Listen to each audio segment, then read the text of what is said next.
বিহাৰী য'তে নাথাকক য'তে নাপাওঁ তেওঁলোকক কিন্তু ৰাম ধুলাই দিয়া হ'ব।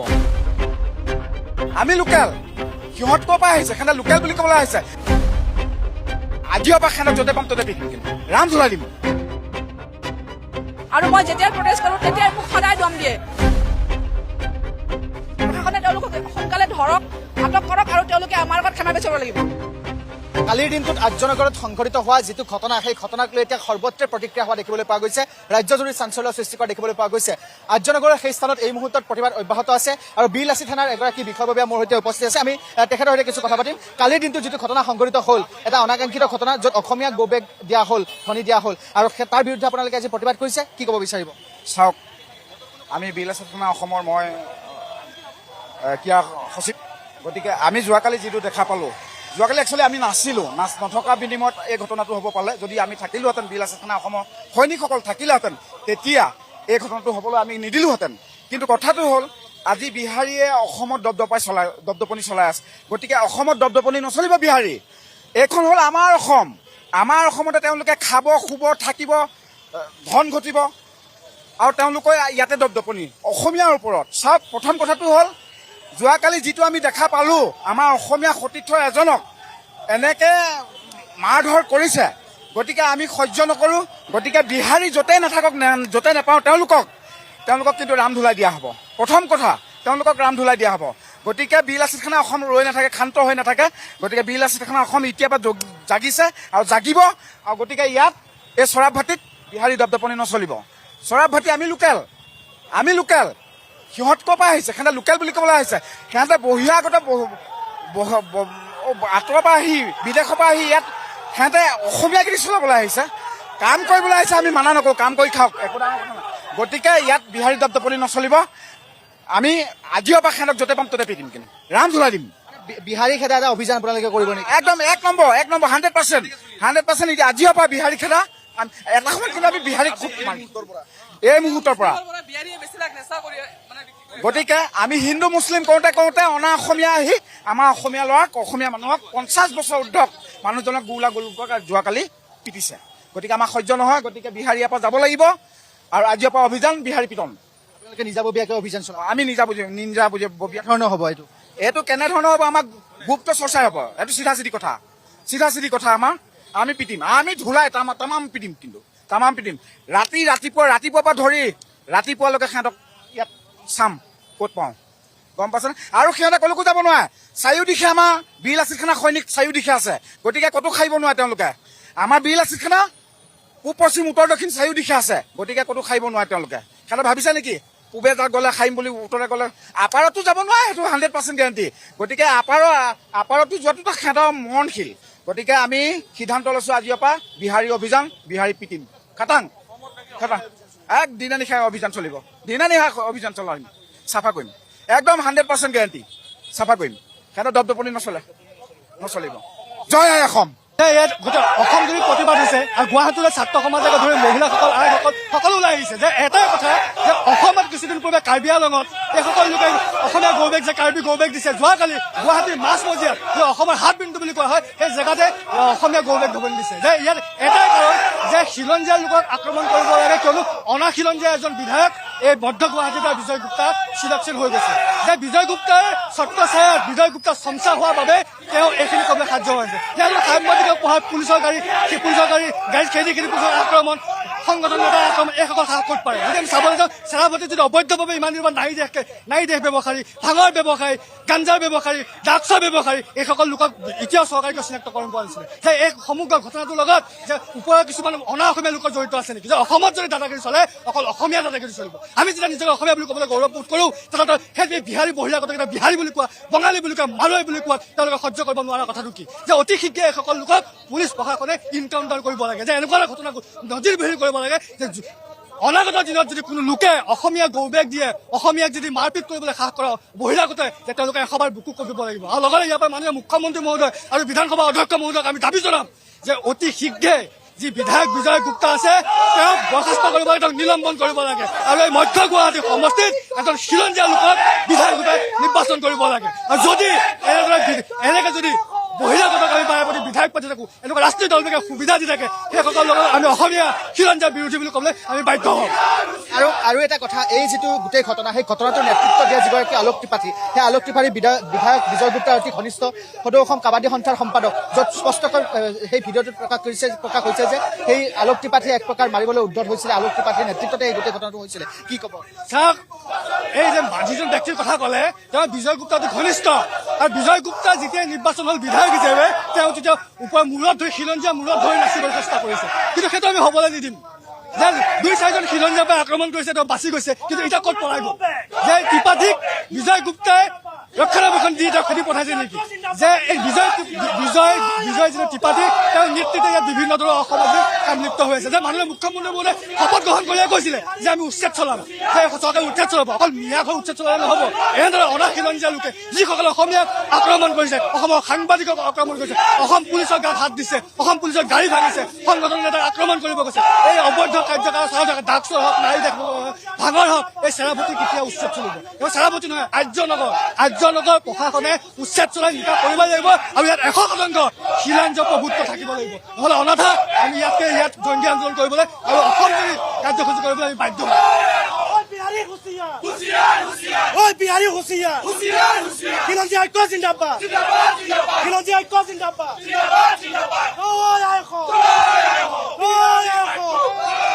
বিহাৰী দাদাগিৰি নচলিব, বিহাৰী দাদাগিৰি নচলিব। এনে চাওক, আচলতে অসমীয়াৰ যি ৰাজধানী বৰভেটি, অসমীয়াৰ বৰভেটিত আচলতে তেওঁলোকে কুঠাৰাঘাত কৰিলে যোৱাকালি। আমাক তেওঁলোকে আচলতে শক্তি প্ৰদৰ্শন কৰিছে বিহাৰীকেইটাই যে আমাৰো পাৱাৰ চাট হতি এতিয়া কিন্তু অসমীয়া জাতিটো কিন্তু ইয়াতে বহি হাত সাৱটি জোৰ পুৰি হাত পৰিলে এতিয়ালৈকে, আৰু এতিয়া কিন্তু অসমীয়া জাতিটো কিন্তু বহি থকাৰ সময় নহয়।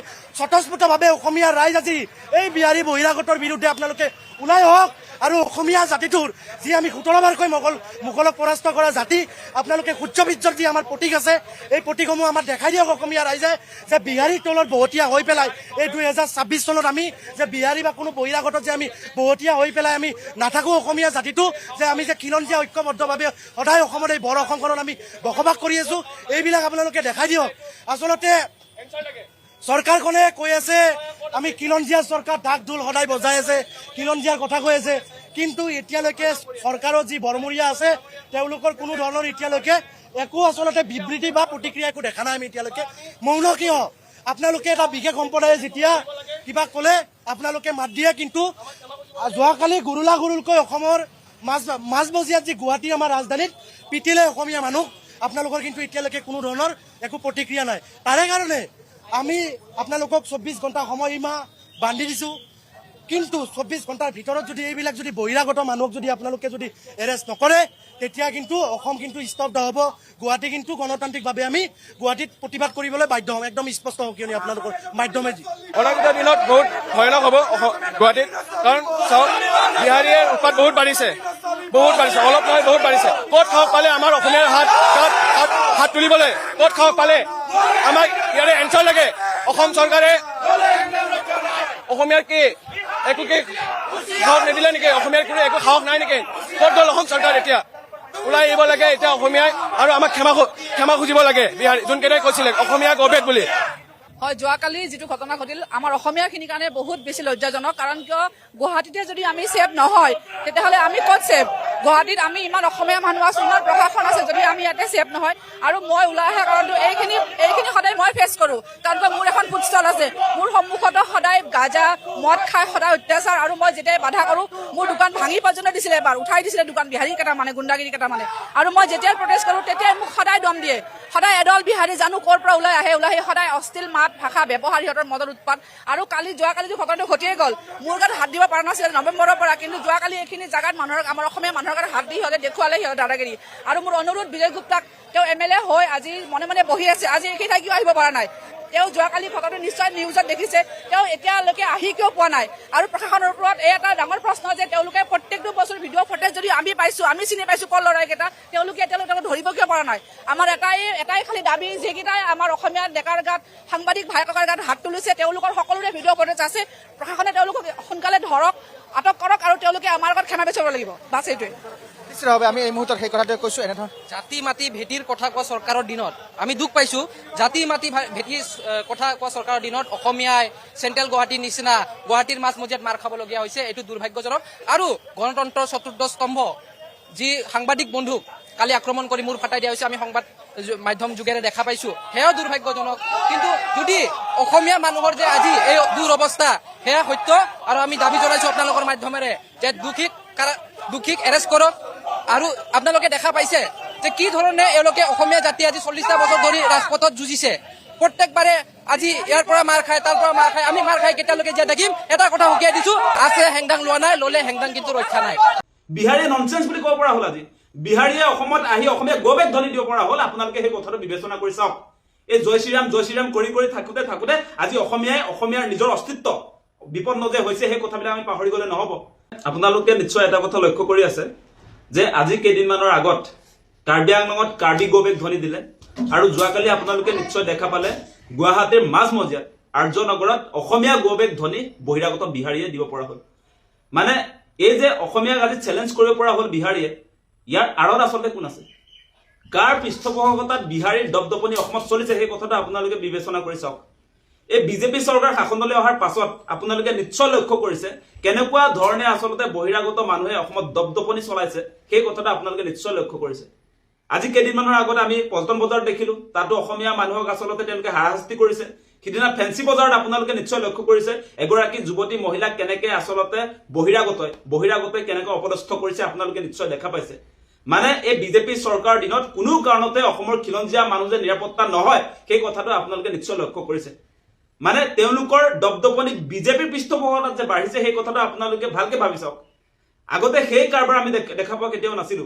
আগতে বহিৰাগত মানুহে অসমীয়া মানুহৰ ওপৰত হাত তোলা আমি দেখাই পোৱা নাছিলো। আচলতে আমি প্ৰথমবাৰৰ কাৰণে দেখিলো যেতিয়া বিজেপি চৰকাৰ 2016 চনত শাসনলৈ আহিলে, তেতিয়া চিলাপথাৰত সুবোধ বিশ্বাসৰ নেতৃত্বত আচলতে লংকাকাণ্ড সংঘটিত কৰা হৈছিলে। তাত আছুৰ কাৰ্যালয় লণ্ডভণ্ড কৰি দিয়া হৈছিলে। তাত আমাৰ স্বনামধন্য ভূপেন হাজৰিকা, জ্যোতিপ্ৰসাদ আগৰৱালা, বিষ্ণু ৰাভাৰ ফটো ফালি চিৰি আচলতে তেওঁলোকে কেনেকুৱা এটা পৰিস্থিতিৰ সৃষ্টি কৰিছিলে, আপোনালোকে নিশ্চয় মনত ৰাখিছে। মানে এই বিজেপি চৰকাৰ মানে বহিৰাগতৰ চৰকাৰ, সেইটোহে মই বুজি পাইছো। আমি দেখি আছো সেই ঘটনাবিলাক যে বিজেপিৰ দিনত এই বহিৰাগত বিলাকে নিজকে আচলতে মালিক বুলি বিবেচনা কৰে, আৰু আমাৰ অসমীয়া খিলঞ্জীয়া মানুহক তেওঁলোকে লেবাৰ, আচলতে আমাৰ মানুহবিলাকক তেওঁলোকে মানে লেবাৰ হিচাপে তেওঁলোকে গণ্য কৰে।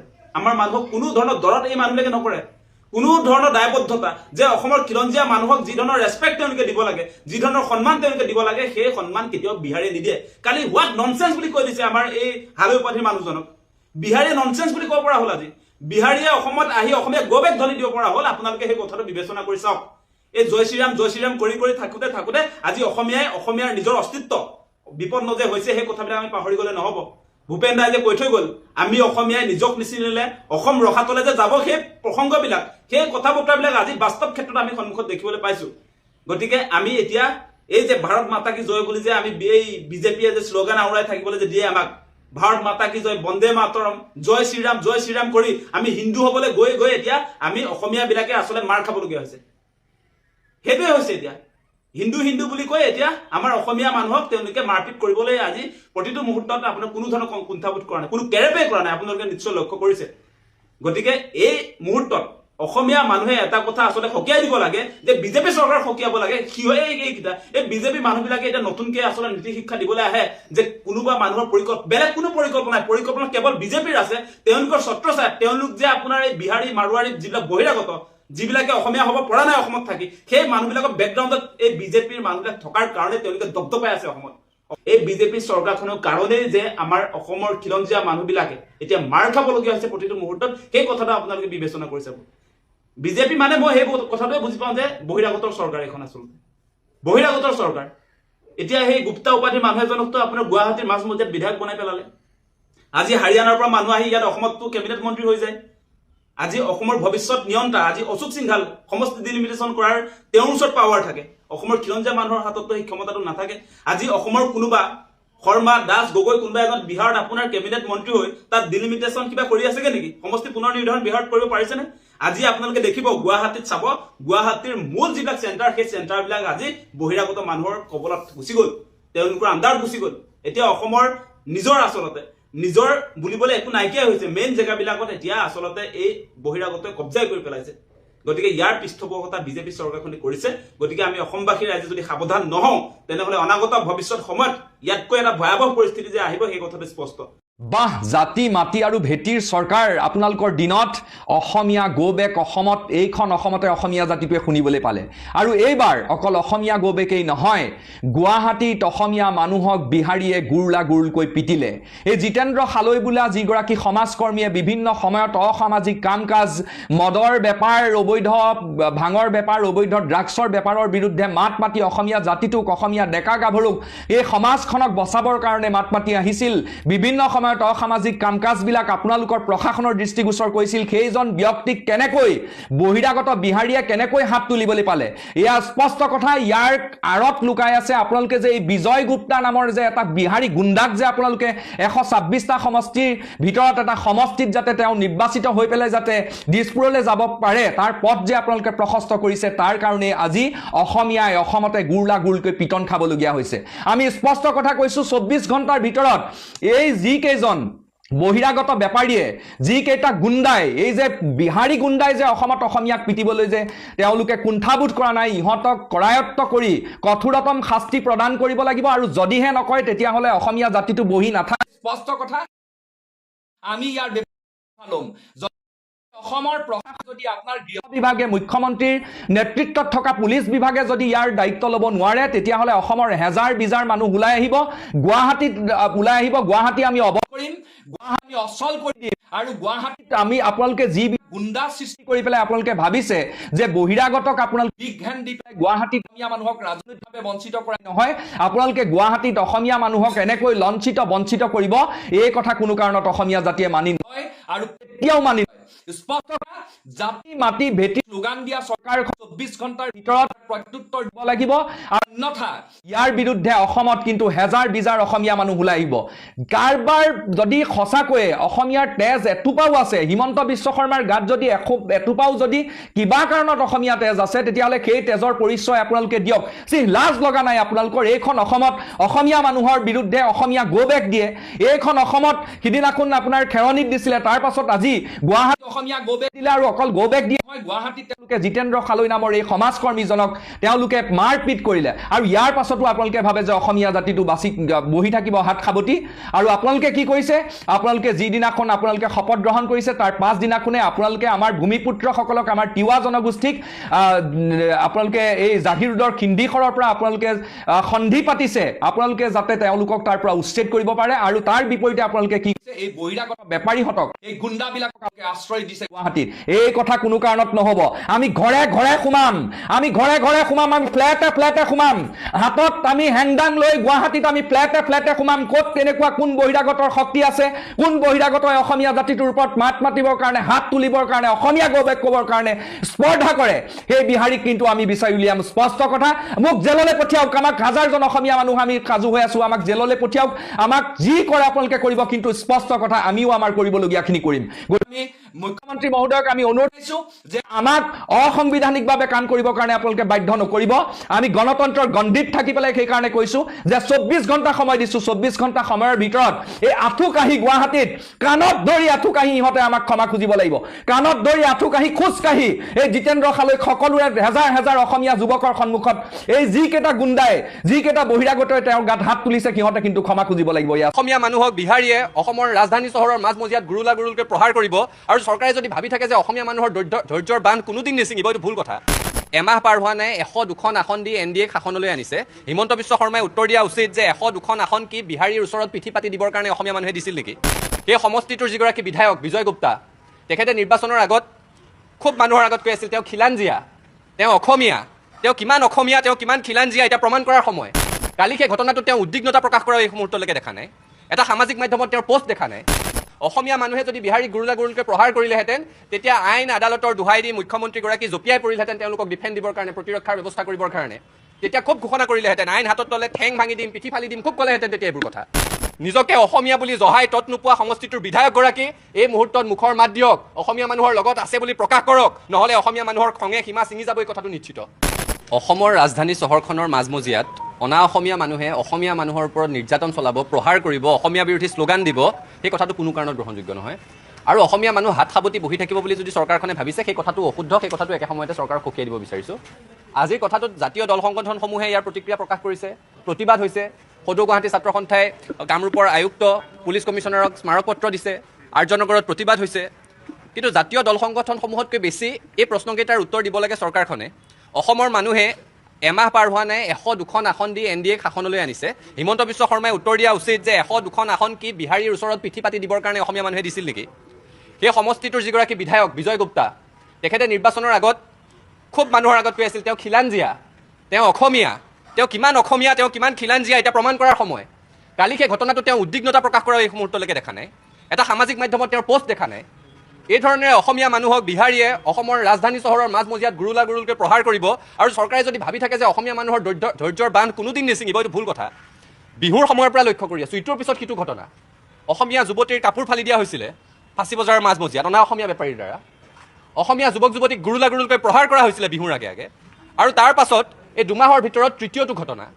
অসমীয়া মানুহৰ ধৈৰ্যৰ এটা সীমা আছে, সেই কথাটো বুজি পোৱা ভাল। আৰু আপোনালোক সকলোৱে এই কথাটো জনা উচিত, অসমৰ মানুহে বুজি পায়। ইয়াৰ যদি ওলোটাটো হ'লহেঁতেন, অসমীয়া মানুহে যদি বিহাৰীক গুৰুলাগুৰুলকৈ প্ৰহাৰ কৰিলেহেঁতেন, তেতিয়া আইন আদালতৰ দোহাই দি মুখ্যমন্ত্ৰীগৰাকী জঁপিয়াই পৰিলহেঁতেন তেওঁলোকক ডিফেণ্ড দিবৰ কাৰণে, প্ৰতিৰক্ষাৰ ব্যৱস্থা কৰিবৰ কাৰণে। তেতিয়া খুব ঘোষণা কৰিলেহেঁতেন, আইন হাতত ল'লে ঠেং ভাঙি দিম, পিঠি ফালি দিম, খুব ক'লেহেঁতেন তেতিয়া এইবোৰ কথা। কিন্তু অসমীয়া এটাক যেতিয়া বিহাৰীয়ে গুৰুলাগুৰুলকৈ প্ৰহাৰ কৰিছে, তেতিয়া এই কথাবোৰ ক'বলৈ তেওঁ নাই। সেই সমষ্টিটোৰ বিধায়কগৰাকী বিজয় গুপ্তা নিজক অসমীয়া বুলি জহাই তত নোপোৱা মানুহগৰাকীৰ মুখৰ এটা মাত নাই। বালিত মূৰ গুজি উৎসৰাই ভাও ধৰিছে, এই কথাটো সহ্য কৰা নহ'ব। আৰু এইটোৱে শেষ ঘটনা হ'ব লাগিব। প্ৰতিবাদ হৈছে আৰু প্ৰতিবাদ হ'ব।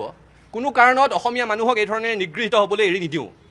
আমি ভূপেন হাজৰিকাৰ আদৰ্শৰে চলি আছোঁ। তেখেতে কৈ থৈ গৈছিল, প্ৰতি অসমীয়া আমি ভাল ভাৰতীয়, আৰু দূৰণিৰ পৰা আহি লুইতৰ পাৰৰে মাটিক মাতৃ বোলা প্ৰতি ভাৰতীয় হ'ল নতুন ৰূপৰ অসমীয়া। ঠিকে আছে, মানি চলি আছোঁ। কিন্তু ইয়াত বিহাৰী মানুহবোৰ অসমৰ ভাষা সংস্কৃতিৰ উত্তৰণৰ কাৰণে আহিছিল নেকি? নে তেওঁলোকৰ সাংঘাতিক ব্যৱসায় বাণিজ্য খুব ভাল চলি আছিল, বিহাৰৰ পৰা অসমলৈ আহি পেলাই সেইবোৰৰ বিকাশ ঘটাবলৈ আহিছিল? নাই অহা। তাত খাবলৈ নাপায় ইয়ালৈ আহিছিল। ইয়াত থিতাপি লৈছে, বেয়া পোৱা নাই, বেপাৰ বাণিজ্য কৰি থাকক। বিহাৰৰ দৰে ৰাজ্য, যিখন ৰাজ্য প্ৰসূতিৰ মৃত্যুৰ ক্ষেত্ৰত 1 নম্বৰত থাকে, দৰিদ্ৰতাৰ ক্ষেত্ৰত 1 নম্বৰত থাকে, শ্ৰমিকৰ পলায়নৰ ক্ষেত্ৰত 1 নম্বৰত থাকে, অৰ্থনৈতিক অনগ্ৰসৰতাৰ ক্ষেত্ৰত 1 নম্বৰত থাকে, তেনেকুৱা এখন শোচনীয় পুতৌজনক ৰাজ্যৰ পৰা আহি অসমত থিতাপি লৈছেহি। অসমত বেহা বেপাৰ কৰিছে, দুবেলা দুমুঠি খাবৰ কাৰণে কামৰ সন্ধান কৰিছে, কৰি থাকক। কিন্তু ইয়াত আহি অসমীয়া মানুহৰ মূৰত উঠি তাণ্ডৱ নাচিবলৈ বিচাৰিব, সহ্য কৰা নহ'ব, এই কথাটো কৈ দিছোঁ। আৰু চৰকাৰকো পুনৰ সকীয়াই দিছোঁ, অসমীয়া মানুহৰ ধৈৰ্যৰ বান্ধ ছিঙি যোৱালৈকে অপেক্ষা কৰিব নালাগে। সচৰাচৰ যিকোনো ঘটনাতে ফেচবুকত সৰব হৈ যোৱা মুখ্যমন্ত্ৰী, সংবাদ মাধ্যমৰ আগত সৰব হোৱা মুখ্যমন্ত্ৰী, নিজকে অসমীয়া বুলি জহাই তত নোপোৱা সমষ্টিটোৰ বিধায়কগৰাকী এই মুহূৰ্তত মুখৰ মাত দিয়ক, অসমীয়া মানুহৰ লগত আছে বুলি প্ৰকাশ কৰক, নহ'লে অসমীয়া মানুহৰ খঙে সীমা ছিঙি যাব, এই কথাটো নিশ্চিত। অসমৰ উচ্চ শিক্ষাৰ ক্ষেত্ৰখনত ব্যাপক খেলিমেলিয়ে বিৰাজ কৰিছে। কটন বিশ্ববিদ্যালয়ৰ 2 বছৰীয়া পাঠ্যক্ৰম বন্ধ হ'ব বুলি এটা বাতৰি প্ৰকাশ পাই আছে। গুৱাহাটী বিশ্ববিদ্যালয়তো তেনেকুৱা বাতৰি প্ৰকাশ হৈ আছে। গুৱাহাটী বিশ্ববিদ্যালয়ৰ প্ৰশাসনে বিষয়টোক লৈ পেলাই নিজৰ প্ৰতিক্ৰিয়া প্ৰকাশ কৰিছে। ছাত্ৰ ছাত্ৰী আশ্বস্ত হ'ব পৰা নাই। এটা কথা খাটাং যে NEP 2020খন অসমত প্ৰযোজ্য কৰাৰ নামত আন্তঃগাঁথনি নোহোৱাকৈ, আন্তঃগাঁথনিৰ কোনো পৰিকল্পনা নকৰাকৈ, শিক্ষক নিযুক্তিৰ কোনো পৰিকল্পনা নকৰাকৈ জোৰ কৰি জাপি দিয়া হ'ল। তাৰ ফল যাতে কোনো কাৰণত অসমৰ ছাত্ৰ ছাত্ৰীয়ে ভুগিব নালাগে, সেই কথাটোৰ কাৰণে স্পষ্টভাৱে সকীয়াই দিছোঁ। অসমৰ ছাত্ৰ ছাত্ৰীয়ে অসমত অধ্যয়ন কৰাৰ সুযোগ পাব লাগিব। 4 বছৰীয়া পাঠ্যক্ৰমত নামভৰ্তি কৰাসকলে 4 বছৰ সেই মহাবিদ্যালয়খনত পঢ়াৰ সুযোগ পাব লাগিব। কটন বিশ্ববিদ্যালয়ত পঢ়িব বিচৰাসকলে কটন বিশ্ববিদ্যালয়ত পঢ়িবলৈ সুযোগ পাব লাগিব। এটা কথা মনত ৰাখিব, বিশ্ববিদ্যালয়ৰ প্ৰশাসনেও নিবিচাৰে যে আমাৰ বিশ্ববিদ্যালয়খনত পাঠদান বন্ধ হৈ যাওক। ছাত্ৰ ছাত্ৰীয়েও নিবিচাৰে যে এখন বিশ্ববিদ্যালয়ত পঢ়াৰ সুযোগ নোহোৱা হৈ যাওক। মূল কথাটো ক'ত হৈ আছে? মূল কথাটো হৈছে আন্তঃগাঁথনিৰ অভাৱ। ক্লাছৰুমৰ নাই, ক্লাছৰুমত ডেস্ক বেঞ্চ নাই, পঢ়াবৰ কাৰণে শিক্ষক নাই। এটা ছেমিষ্টাৰ বাঢ়ি যোৱাৰ লগে লগে 20টাকৈ ক্ৰেডিট বাঢ়ে ক্লাছৰ, অৰ্থাৎ এটা সপ্তাহত 20 ঘণ্টাৰ অতিৰিক্ত ক্লাছ কৰিব লগা হয় প্ৰতিটো বিভাগত। তাৰ কাৰণে শিক্ষক নিযুক্তি দিব লাগিব, শিক্ষক নিযুক্তি নিদিয়ে। মহাবিদ্যালয়সমূহে আগতে নিজাববীয়াকৈ শিক্ষক নিযুক্তিৰ এটা প্ৰক্ৰিয়া চলাই আছিল। কণ্ট্ৰেকচুৱেল হ'লেও, অস্থায়ী ভিত্তিত হ'লেও শিক্ষক নিযুক্তি দিছিল, সেইবোৰো বন্ধ কৰি দিলে।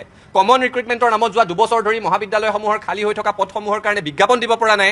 অৰ্থাৎ উচ্চ শিক্ষাৰ টেটু চেপাৰ এটা যেন ষড়যন্ত্ৰ চলিছে, সেইটোৱে আমাৰ অনুভৱ হৈছে। আৰু সেইকাৰণে স্পষ্টভাৱে চৰকাৰক ক'ব বিচাৰিছোঁ যে মহাবিদ্যালয়সমূহক, বিশ্ববিদ্যালয়সমূহক পৰ্যাপ্ত আন্তঃগাঁথনি দিয়ক, পৰ্যাপ্ত শিক্ষক নিযুক্তি দিয়ক। অসমৰ ল'ৰা ছোৱালী নিজৰ শৈক্ষিক ভৱিষ্যতলৈ কোনো সংশয় নোহোৱাকৈ অসমতে পঢ়ি থাকিব পৰা ব্যৱস্থাটো চৰকাৰে কৰি দিয়ক।